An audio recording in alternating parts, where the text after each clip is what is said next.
Party ఫిరాయింపులపై మంత్రి జూపల్లి కృష్ణారావు మాట్లాడుతున్నారు. ఇప్పుడు లైవ్ చూద్దాం.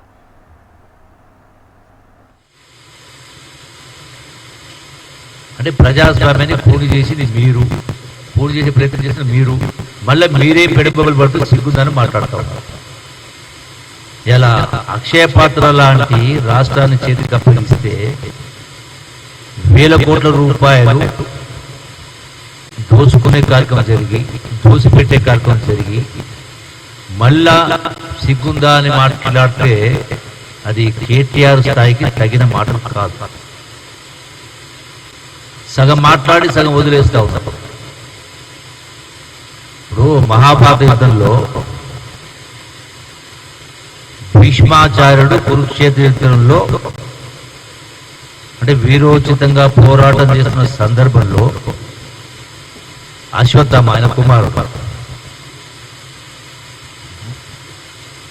సరే ద్రోణాచార్య మరి అశ్వత్థామ అత కుంజరహ అనే మాట మాట్లాడు ధర్మరాజు.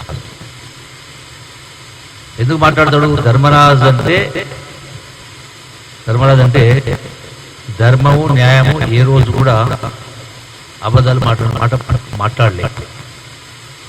మరి ఆ సందర్భంగా అశ్వత్థామ అతహ అంటే అశ్వత్థామ చనిపోయిండు అని అర్థం వచ్చినట్టుగా మాట్లాడి కుంజరహ అంటాడు. అంటే ఏనుగు చనిపోయిందా అంటే భీష్మాచార్యుని ఆ యొక్క అస్త్రాలు వదిలేసే